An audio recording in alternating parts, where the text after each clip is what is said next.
نوجوانوں اپنی زندگی کے مقصد کو پہچانو، نہیں پہچانو گے تو یوں ہی ہم جوتے کھاتے رہیں گے اور ذلیل ہوتے رہیں گے۔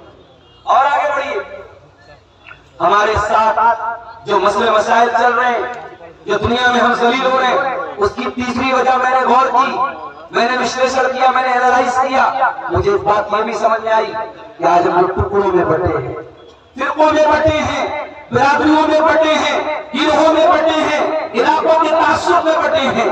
کوئی مسئلہ آتا ہے علاقہ گالی بن جاتا ہے، کوئی مسئلہ آتا ہے برادری گالی بن جاتی ہے، مسلمان کو گالی دے رہا ہے، مسلمان کو تانا مار رہا ہے۔ میرے بھائیوں، یہ جاہلیت کی چیز ہمارے اندر کیسے آ گئی؟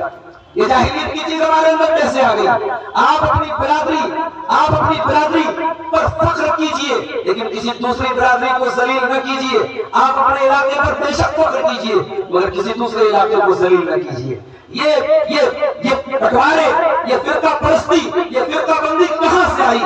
میرے نبی نے تو ہمیں ایک کیا تھا میرے بھائی، میرے نبی نے ایک کلمے کی بنیاد پر ہمیں ایک کیا تھا۔ میرے نبی نے جب صحابہ کو اللہ کا دین سکھایا تھا، وہاں نہ کوئی مسلک تھا، نہ فرقہ تھا، نہ ذات پات تھی۔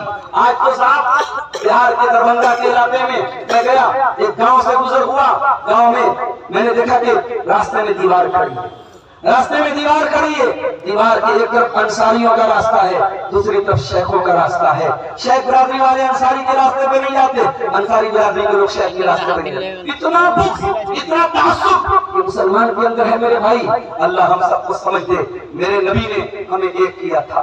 اگر فلسطین کا مسلمان اور اس کے بچے اگر مر رہے ہیں تو بہار اور کٹیہار کے مسلمان کو اس کا درد ہونا چاہیے۔ اگر ہندوستان کے کسی علاقے میں آپ کے کلمہ کو بھائی پر ظلم و ستم ہو تو آپ اس کٹیہار کے اس گاؤں میں بھی اگر آپ بیٹھے ہیں، آپ کسی شہر میں بیٹھے ہیں، اس درد کو آپ اپنے دل میں محسوس کریں۔ اللہ کے پیارے نبی فرماتے ہیں مثل المؤمنین فی توادہم وتعاطفہم وتراحمہم كمثل الجسد الواحد اذ اشتكى منه عضو تداعى له سائر الجسد بالسهر والحمى۔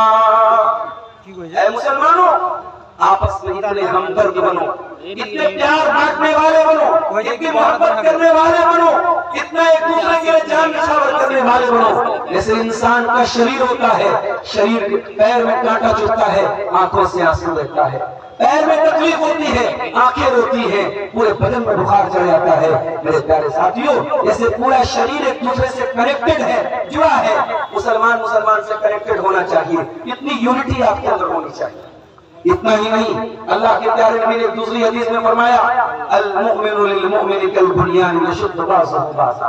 یہ مسلمان کے لیے ایک عمارت کی طرح، ایک بلڈنگ کی طرح ہونا چاہیے۔ ایک پیلر دوسرے پیلر کو طاقت دے رہا ہے، ایک چھڑ دوسرے چھڑ کو طاقت دے رہا ہے، ایک اینٹ دوسرے اینٹ کو طاقت دے رہی ہے۔ مسلمان ایک دوسرے کو سپورٹ کرے، ایک دوسرے کا مددگار بنے، اتحاد پیدا کرو میرے بھائیوں۔ نہیں کرو گے تو انجام سن لو، ولا تکونوا کالذین فرقوا دینہم ولا تكونوا كالذين فرقوا دينهم وكانوا شيعا۔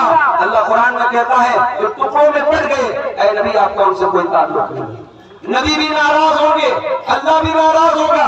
اس فرقہ پرستی سے آؤ، اتحاد اپنے اندر پیدا کرو، جہاں تک ہو سکے مل جل کر۔ اور آگے بڑھیے، امت کی ذلت و رسوائی کی ایک بہت بڑی وجہ یہ بھی ہے، امت نے اور ہم سب نے اپنی فکر اور چنتا کا محور کس کو بنایا؟ دنیا کو بنایا۔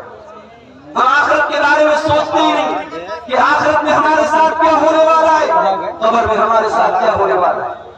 آج جب ہم پر کوئی برا وقت آتا ہے اور ہم تنہائی میں ہوتے ہیں، ہم سوچتے ہیں کاش ہمارا کوئی مددگار ہوتا۔